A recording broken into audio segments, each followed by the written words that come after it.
Okay, today we are. Let me try it again. Note to future self. Edit the video off these first 10 seconds. Okay. Today we are going. This is in my time. By the time anybody in the world views this, it'll be long in the future. But in my time, it's September 23rd, 2024. I have an opportunity today to be home. I wasn't planning on this, actually. It was raining today, and my apartment has drainage problems, so when it rains, there's a river that develops outside my front door. So I am rained in today. It hasn't rained in like 2 or 3 months. Okay, here we are in late September 2024, Southern Illinois, near the St. Louis area. I mean, we haven't had a rain that actually caused the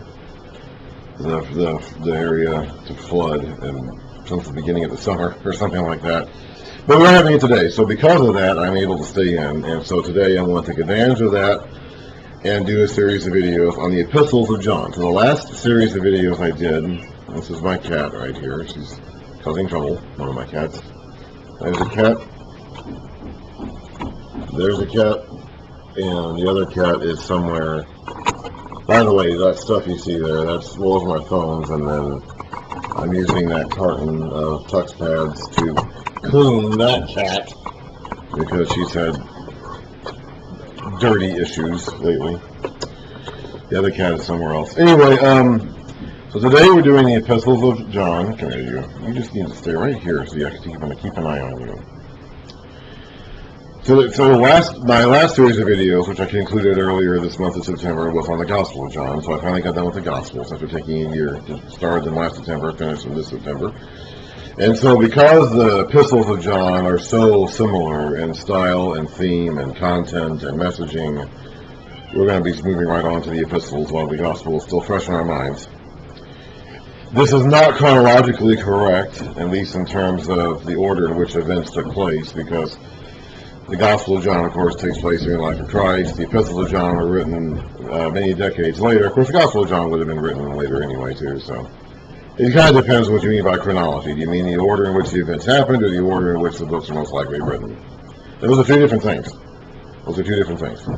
Anyway, so we're reading the Epistles of John today. The Epistles of John were some of the last books of the New Testament written.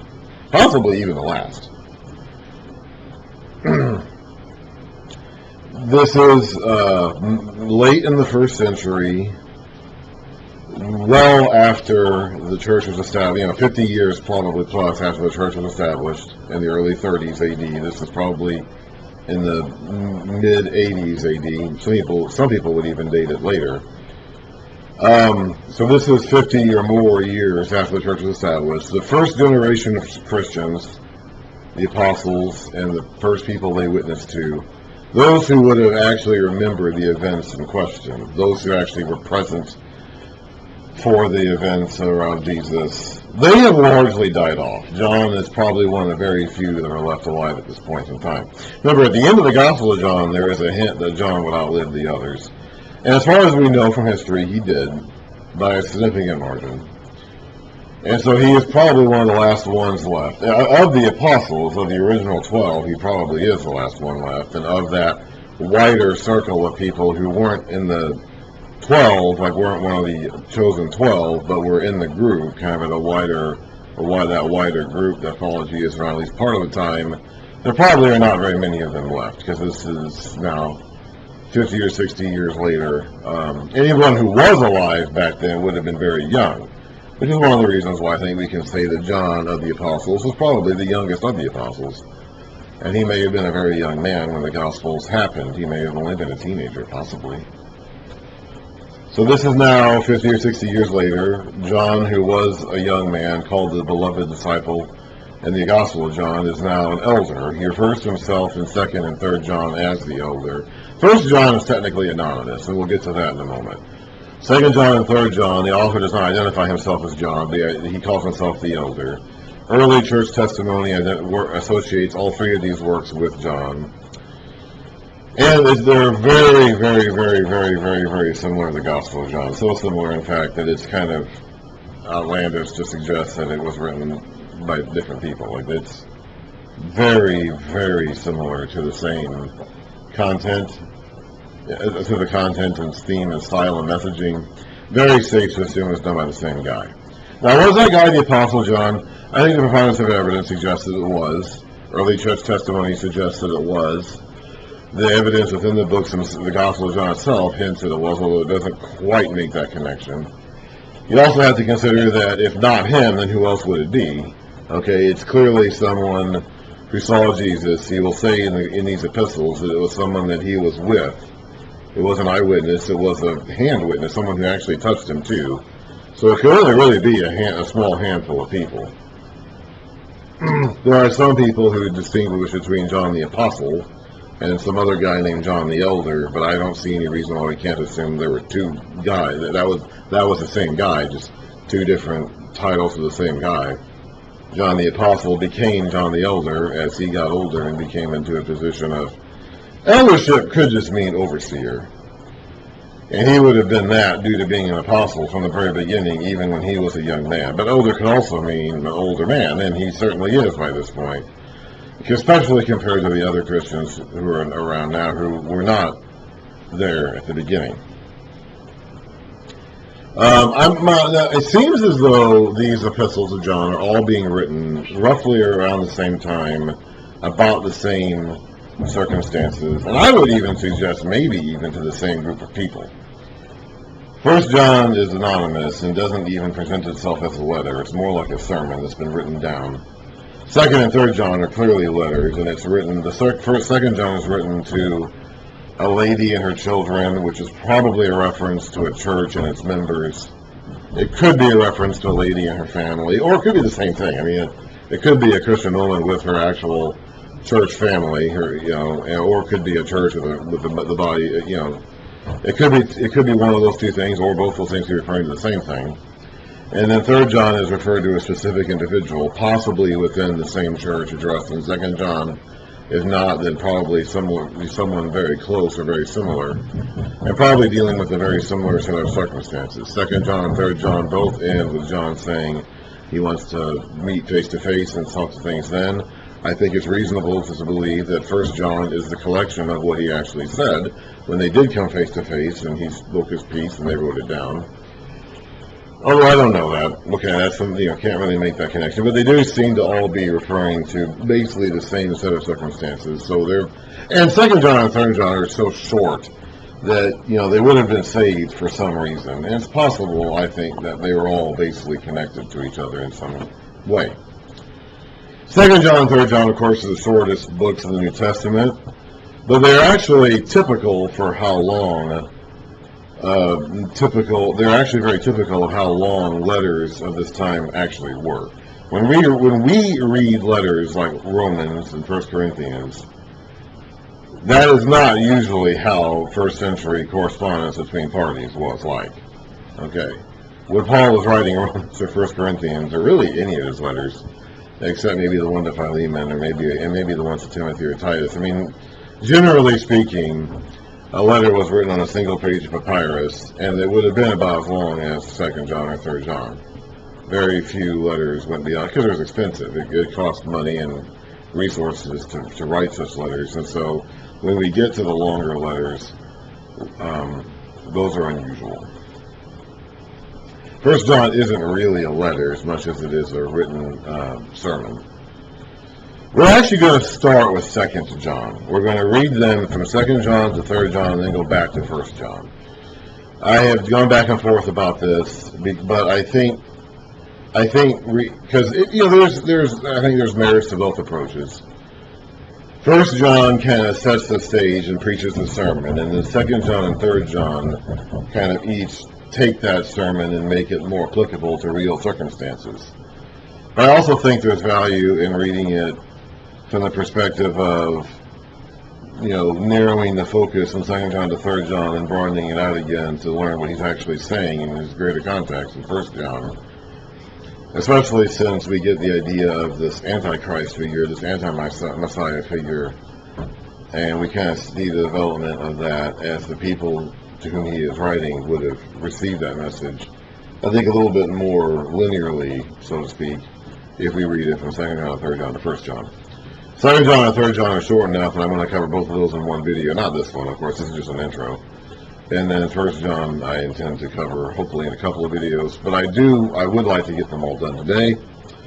The background for all these books, and I've talked about the circumstances that they were written in. This is now 50 or 60 years after the church was founded. Jesus has been gone from their physical presence now, beyond the reach of their sight and sound and hands, for 50 or 60 years. Most of that first generation of the disciples, and probably all the other apostles, have died. John would be one of the very few left, and the ones who are left would all be very old, like John probably is at this point, in his 80s or maybe even older. And at this point now, there is starting to come into view a theology, a set of beliefs, a belief system, that Jesus, who is now becoming kind of a distant figure 50 years ago or more, he wasn't really a man. He really wasn't a human being like we think of. He didn't really have a body. Now, in the 2nd century AD, the 100s AD, this had become developed into a full-fledged theological system that we refer to today as Gnosticism, for the Greek word gnosis, which means know, to know, knowledge. And that's something of a simplification, because I don't know if there was a single branch of this belief system that really could be summed up that way, per se. But, because there are a couple different schools of thought, a couple different schools of thought that this category of Gnosticism refers to. There was, some, for example, some people believed that Jesus was never a physical being and it was a spirit being that only pretended to be physical. Probably something like angelic appearances in the past, where angels would appear in front of people in the form of men from time to time, but they weren't really men, they were angels who just looked like men briefly.